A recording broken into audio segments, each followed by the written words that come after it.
It always comes to this.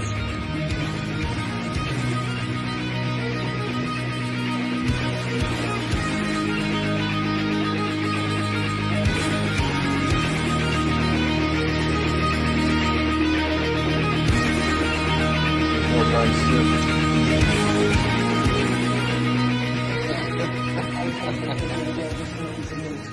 Back into another tattoo progress update today. Where I last left off, I had showed off the most recent session with Rick. Here it's starting to peel. Some of it has already peeled. It's pretty dry. I haven't lotioned it here since the morning. I lotion basically just once a day usually, right after the shower. So just a thin coat of Aquaphor is all I do. And that works great for me. And then after that, after the heel is initially done, like the initial heel, not fully healed, but the initial flake and all that, I just go to a really kind of low maintenance sort of Eucerin skin cream, and that keeps me pretty hydrated or moisturized for most of the day. Everywhere else, I moisturize my entire body every day, pretty much, other than the parts of my my back that I can't reach. I even moisturize the old dome every day. I've been keeping this thing clean shaved. Every morning I shave it. It's just easier that way. I don't grow a lot of body hair. That's something that people ask me all the time, is if I shave my body hair every day. I grow a bit of peach fuzz on my arms and stuff like that, but it's really, really light. My natural hair color was blonde, and so it turned darker on my head as I grew up, or aged, I guess, in my youth. At some point it wasn't blonde anymore, but all of my body hair that I do grow is very light. So even the areas that I don't shave, if they do grow hair, it's very, very light, so you won't really see it. People have asked me if I've had laser hair removal or something like that on my armpits. I keep my armpits pretty shaved just because they are tattooed and I want them to showcase. I don't want them to be furry. I've put enough fucking work into my armpits over the years that a couple extra seconds in the shower when I shave my face on my armpits is not the end of the world. But yeah, I do grow quite a bit of fur in my armpits, obviously. But it's no labor at all to keep them short. And with everything that I've done, 16 and 17 sessions in my armpits, I want them looking nice and clean so that they show off the way that they can. With that said, I can't wait to not be shaving my head every morning.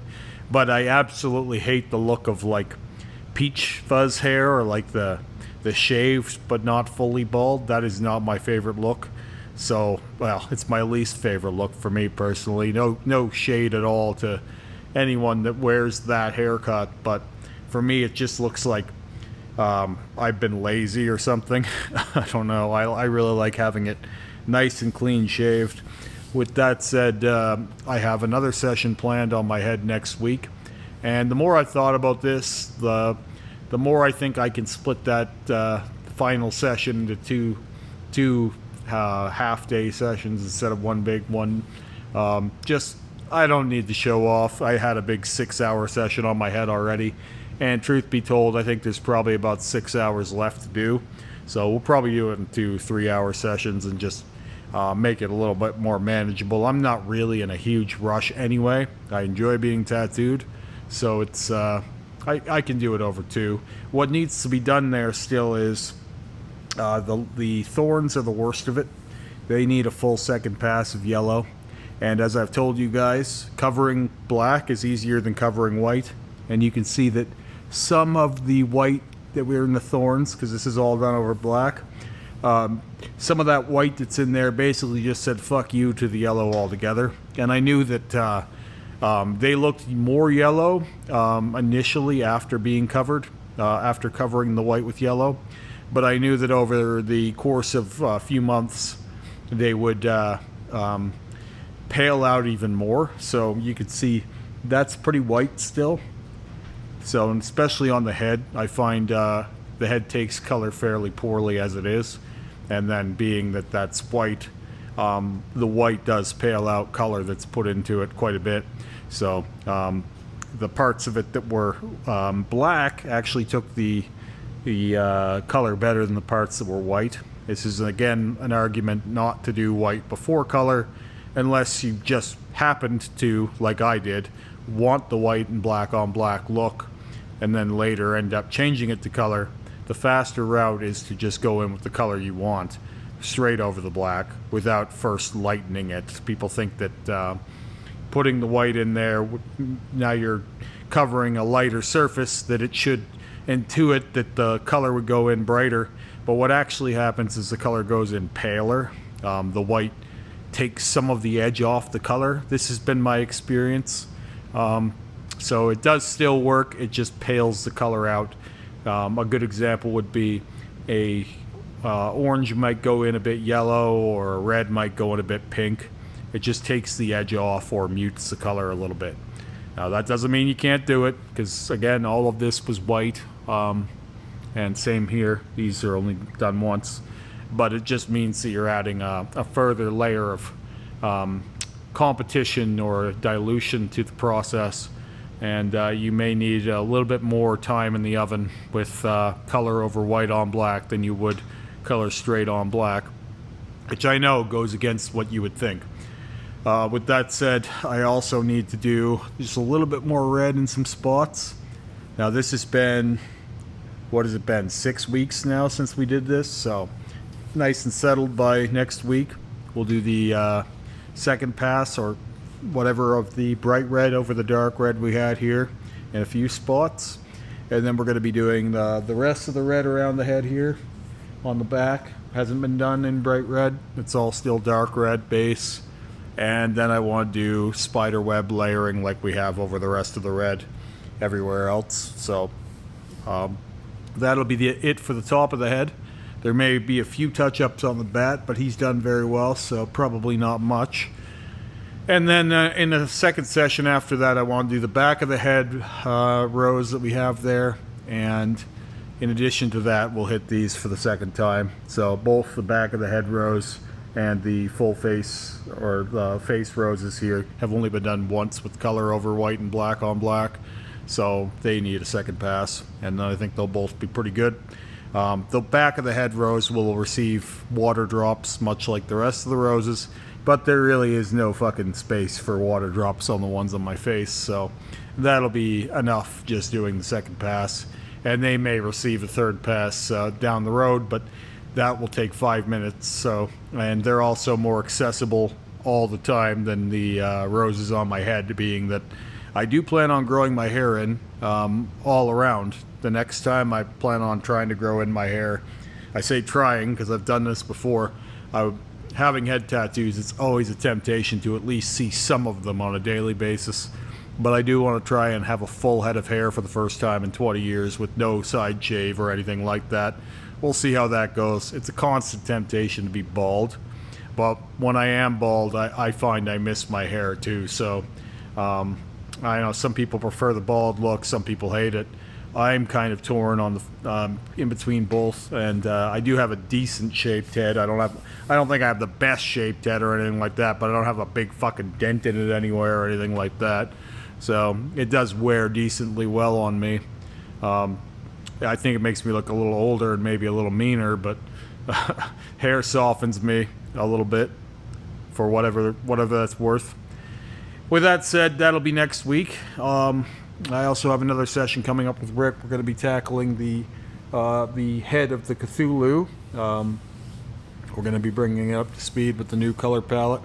More pinks and more green and more black. So that'll be coming up Monday here, 3 or 4 days from now. So yeah, obviously I had another session with Terry, and it went without saying, so I wasn't in a hurry to get here, but we did quite a bit on my chest. Believe it or not, this was only an hour and a half of work. It probably looks like more than that, but where we are in full saturation already, it's not super important that we do a huge amount to get a big effect. I didn't really want to, before I get into the eye second pass here, let's talk about the chest. My goal was not to wipe out the purple and blue tones here. Let me take you through a walkthrough of just what's happened on this chest. This was all done in black on black details. Then it was done in white and black on black. Then I had Terry bring in some red shading, just a little bit. And then after that, Terry changed the whole fucking torso in 2 different sessions. We did one side, and then we did the other. We did purple, blue, and red, like a medium purple or medium blue, dark purple, and bright red, nebula red for that. And then after that settled in, we came in with some more red line work and blue line work. And then after that settled, we came in with another segment of blue and then pink line work over that. And then once that was settled, we came in with black shading over all of that, which gave it that depth. And that was done everywhere, all around the torso, in between everything. But the spot that took the worst of all was my chest, probably because my chest is thicker. A lot has happened on my chest, like a ton. I probably can't even find all of the different variations of my chest over the years, but it's been a lot, and so my chest has been pretty leathery and thick. People ask me all the time if my skin feels any different, and the truth of it is, not so much all around, but in certain spots it is pretty thick and kind of leathery, and my chest is one of the worst for that. Now that said, there's no one spot on my chest that you can feel like crazy scar tissue. It's just overall very thick from all the layers. So it doesn't take as well as, say, some of this stuff, which is strange because about as much has been done on my sides and stomach. Realistically, if any less at all, it's not much less. So, oh, I still got a bit of the fucking wrap on. Look at that. That's how you know these things aren't rehearsed. Anyway, leave those things in here for reality's sake. These have been layered about as much as anything, but they're not as weathered or leathery to the touch, these areas. So all of the red tones stayed in there better, and I think the black and red working together better in those areas. It's kind of been, it hasn't been bugging me so much, but it's been on my list of things to do eventually. So just kind of marking those off a little bit as I get to them while I'm doing the passes of the new eye here. There will be some more done in other spots as time goes on here. Oh, I got a little bit of that wrap here. Anyway, yeah, so I'll be getting to some little tweaks on my torso every time I pass this eye here. And this is only the second pass, and it already looks a lot better than the first pass.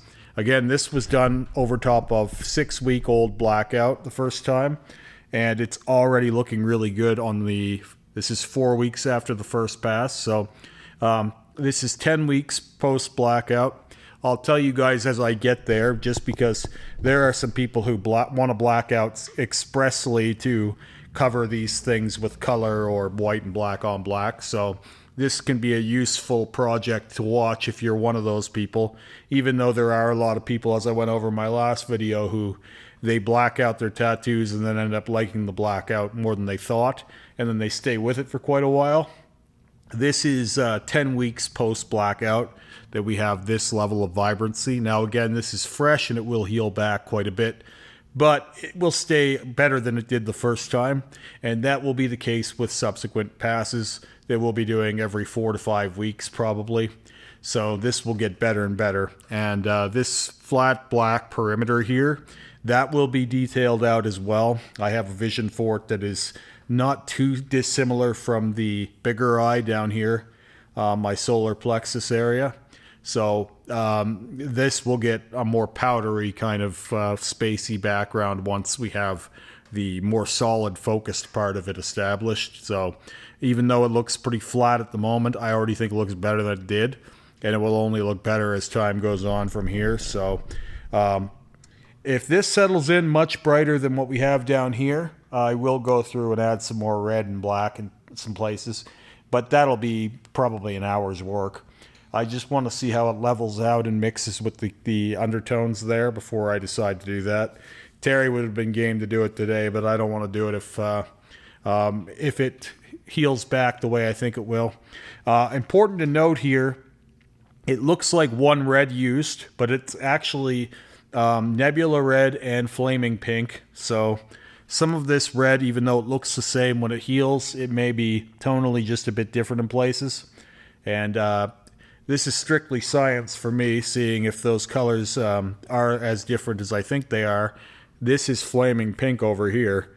That's nebula red here. And so there is more pink in the flaming pink than the nebula red, obviously. Even though they go in similar when they're fresh, they should be different when they're healed. So, with that said, I think that this looks a lot better, obviously, and I like how the chest interlinks with the clavicles and shoulder areas that Rick did prior this year. So I think that this is all kind of coming together nicely, but I didn't want to wipe out the established blue and purple base that we had here, so it was important to do more red, but not get rid of all of the existing tones that we have there. And whether I continue this or not, I think that this will be better long term and tie in better to what we have going on the sides and stomach. So yeah, very nice session this week, and not too long. Nothing too crazy, but very impactful and fun session nonetheless. A lot of my further sessions from here out with Terry will just be minor adjustments and stuff like that. So anyway, I'll talk to you guys again soon. Have a great day.